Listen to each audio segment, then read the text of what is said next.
Здравствуйте! Рада всех приветствовать на своем канале. Сегодня у меня для вас видео, в котором я покажу, как делать два самых простых блока в технике пэтчворк. У этого блока два названия. Одни мастера его называют блок-колодец, а другие мастера его называют блок-изба. Это простые блоки. Почему такое видео?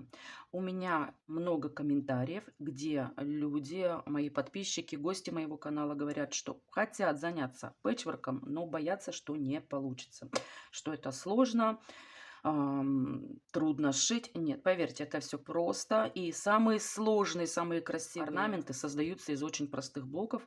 И я вам это обязательно докажу, покажу, как делать блоки в пэтчворке, из которых потом создается красота. Итак, сегодня у нас блок изба, либо блок колодец. Для того, чтобы сшить такой блок, мне, конечно, нужна ткань, и ткань нужна разрезанная на полоски.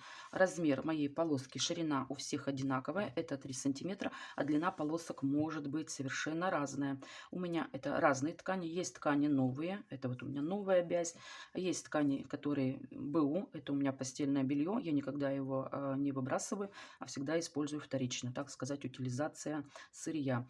Затем у меня есть выпады кроя, это вот такие остаточки, которые я тоже нарезала на полоски. Итак, длина может быть совершенно разная, ширина у полосок должна быть у всех одинаковая, у меня 3 сантиметра. Дальше такое правило: блоки можно сшить на основе.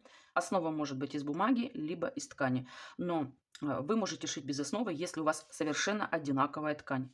Качество ткани, допустим, вся бязь и вся она новая, и вы за нее полностью уверены, что она нигде не поведет, нигде не сморщится, не даст усадку. То есть, если вы в ткани уверены, то, конечно, пожалуйста, можно сшить без основы. Если вы в ткани не уверены, либо у вас ткань БУ, допустим, как у меня, или разного качества, там бязь, шелк, капрон, креп, атлас, в общем, совершенно разное качество ткани, то, конечно, надо, даже желательно сшить ее на основе. Итак, основа может быть разная. Кто-то шьет на бумаге, кто-то шьет из ткани. Я предпочитаю шить на ткани, если это возможно. Иногда есть такие блоки, которые все-таки приходится шить по бумаге. И это тоже есть такой блок, крученый колодец. Покажу в следующем видео. Вообще, девчонки, обалденный блок, мне очень понравился. Вот его я шью всегда только по бумаге. Если есть возможность, заменяю ткани. Итак, этот блок я буду шить на ткани. За основу я взяла кусок бязи. Это у меня тоже простынь БУ, размер 20 на 20 сантиметров. Затем сделала диагональ. Обязательно провожу диагональ, чтобы найти серединку и потом ориентироваться по этим диагоналям, ровно выкладывать полоски. Итак, начинаю. В середину я прикладываю квадратик из ткани. Вот у меня квадрат. Я вырезала мой квадрат со стороной 5 на 5 сантиметров. Ваши размеры могут быть совершенно разные. Я озвучиваю те размеры, которые у меня. Вдруг кому-то пригодится.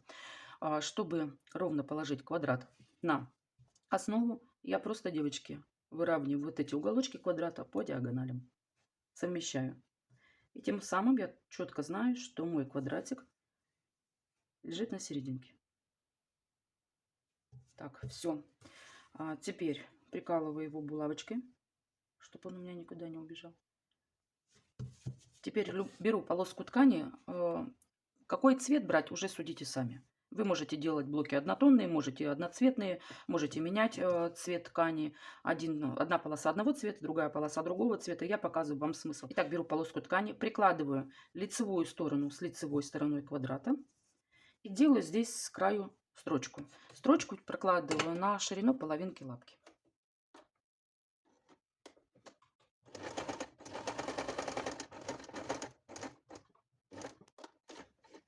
Закрепки я здесь не делаю, потому что следующая полоска ткани закрепит предыдущую.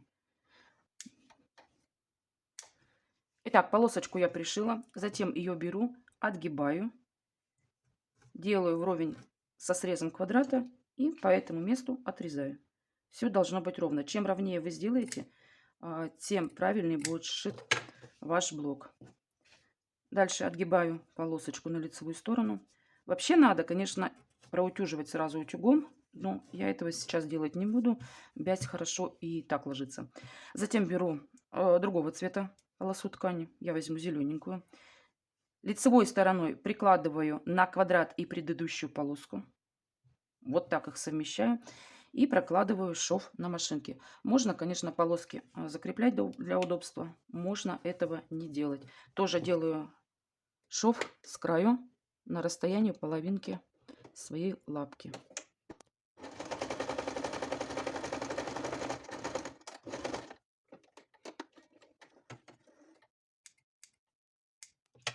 Смотрите, прошила, скрепочку уберу, отгибаю полоску, выравниваю ее со срезом середины, провожу пальчиком и обрезаю. Самое главное, здесь не надо натягивать тоже полосочки, иначе размер ее будет меньше, чем нужно. Отгибаю. И дальше продолжаю прошивать все по кругу. Беру следующую полосочку, я, наверное, возьму уже вот такую. Прикладываю лицевую сторону с лицевой стороной с квадрата и предыдущей полоски. Делаю строчку на машинке.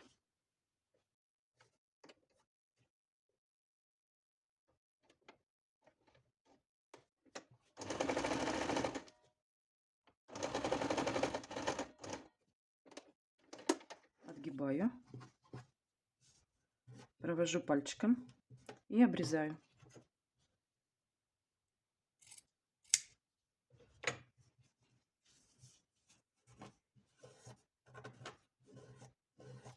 Дальше прикладываю следующую полоску. Возьму красную. Также совмещаю лицевую сторону с лицевой стороной уже двух полосок и квадрата. Делаю строчку на машинке. Опять отгибаю. Обрезаю. Еще раз, самое главное, когда отгибаем, либо обрезаем, не натягивать эту полоску.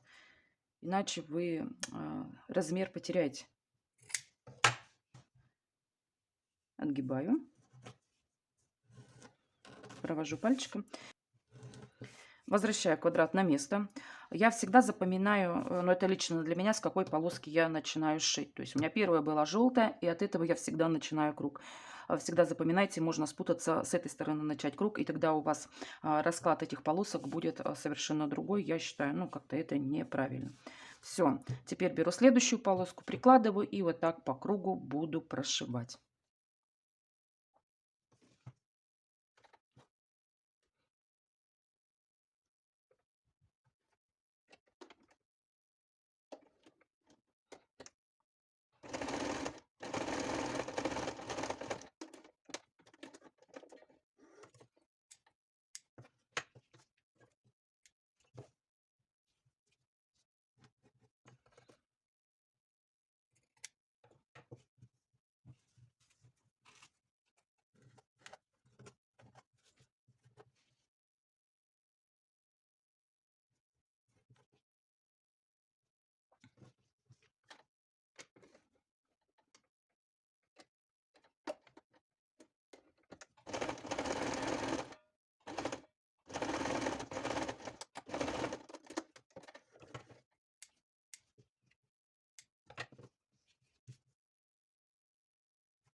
Девчонки, вот такой симпатичный блок у меня получился. Но у меня здесь ошибка. Я специально ее оставила, чтобы вам показать. Это у меня выглядывает основа. В принципе, по правилам так не должно быть. Все полоски с центральным квадратом должны полностью совмещаться при пошиве с основой. Для этого нужны расчеты. Я расчеты делать не стала. Расчеты очень простые. Это вы рассчитываете ту ширину полоски, которая вам нужна именно для этой основы. Берете ширину полоски, берете 2 припуска на швы с одной и с другой стороны и, конечно, размер этого квадрата. Все это высчитывается, и можно сделать так, чтобы ваши полоски уйдут вровень с вашей основой. Это, конечно, нужно для того, когда вы шьете определенное изделие в определенном размере. У вас должен быть только этот размер. И из блоков изьба. Я это иногда не делаю, а проще всего убираю основу. И если шью покрывало, то я подгоняю под покрывало. Блок простой, шьется легко, но такие работы с него можно сделать шедевральные. Игра цвета, игра фактуры. В общем, шьется быстро, а красоты из него можно сделать очень много. Итак, это первый вариант блока изьба. Вы видели, что я шила полоски, то есть нашивала полоски на основу по кругу. По часовой стрелке можно делать либо против часовой, либо по часовой, но только не меняя в процессе шитья направления. Теперь я вам покажу второй вариант блока. Также беру основу, также проведу центральные линии. Сейчас вовнутрь пришью квадратик, но квадратик я постараюсь сделать 6 на 6 сантиметров. Итак, сделала квадратик 6 на 6, прикладываю его. Таким образом закрепляю на булавочку.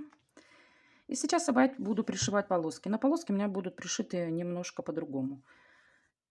Так, ну возьму эту же желтую ткань, беру лицо с лицом, опять складываю и также пришиваю. Сначала все идет так же, с первой полоской. Затем также отгибаю, проглаживаю пальчиком, обрезаю, опять отгибаю. Можно утюгом, можно ноготочком, можно линеечкой, а можно, девочки, сразу же прокладывать строчку. Давайте будем сразу здесь прокладывать строчку, как бы декоративную.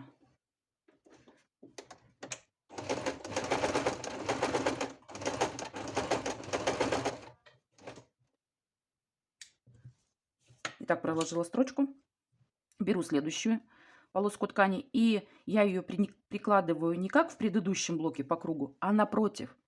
Смотрите, опять лицевая с лицевой, и прикладываю ее напротив, но уже с этой стороны мне так удобнее шить, и прошиваю на машине. Ниточки обрезала, отворачиваю, как и в предыдущем блоке.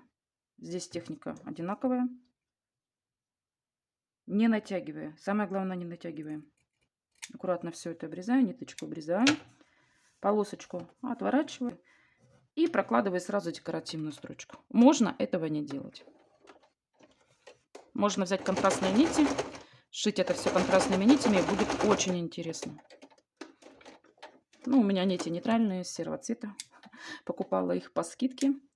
Очень много таких нитей. Взяла самый нейтральный цвет, чтобы вот шить такие вещи, где не видны нити и не важен цвет нити. Все.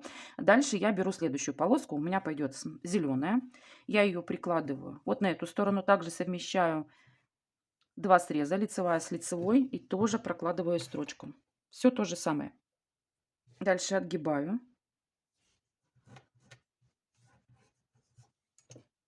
Обрезаю.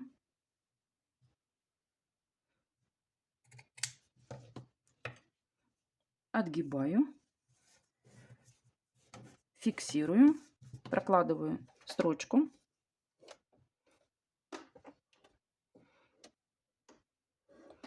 Надо было мне, конечно, взять нить какого-то контрастного цвета, чтобы был виден эффект. Но я вас уверяю, эффект красивый получается. Это как дополнительный декор этого блока. Все. Дальше беру следующую полоску. Я возьму опять зеленую. Опять прикладываю уже на нижнюю сторону. Смотрите. На нижнюю сторону. Делаю строчку. Затем опять отгибаю. Обрезаю. Уберу лишние ниточки.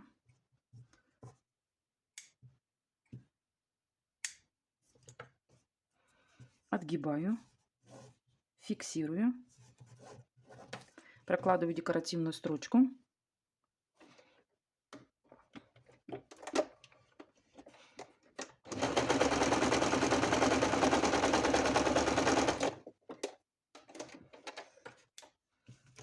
Все.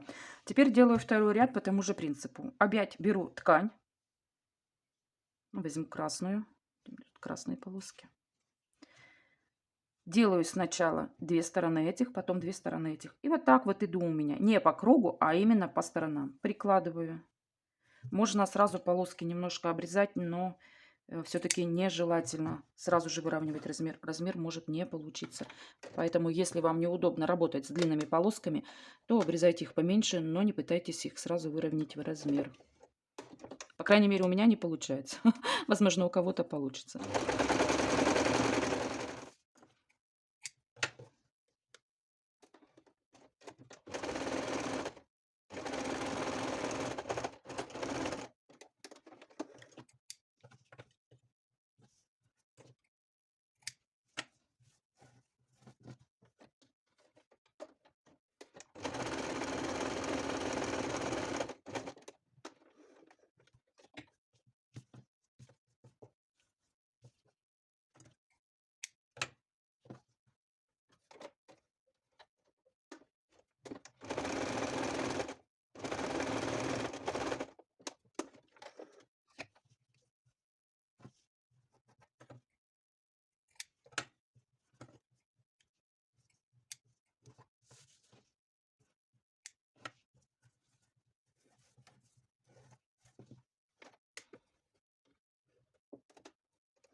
Итак, работу я полностью завершила. Вот у меня получился второй блок. Он сразу же шел у меня с декоративной строчкой. В общем, девчонки, два простых таких блока, из которых можно создавать очень красивые работы.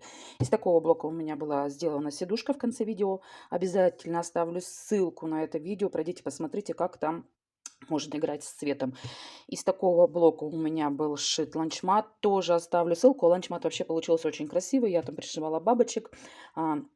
Пройдите тоже обязательно, посмотрите. И показывала, как сделать окантовку работы. В общем, вот таких два простых блока. Девочки, еще раз повторяюсь, блоки простые, но можно в них поиграть со цветом и даже фактурой ткани. Представляете, если делать одни полоски, допустим, что-нибудь такое пан-бархат, бархат, и потом идет у вас атласная какая-нибудь полоска, это будет очень красиво, когда атлас тоже чередуется с какими-то другими полосками вот в таком простом блоке. Ну, а на этом сегодня все. Если вам понравилось, ставьте лайк. Если не понравилось, ставьте дизлайк. Обязательно включите колокольчик, потому что в следующем видео я покажу, как делать блок крученый колодец и объясню, как самой нарисовать схему, не скачивая ее с интернета по своим размерам, по своим меркам. Все очень просто, но блок получается очень красивый. Пока-пока. До встречи на моем канале.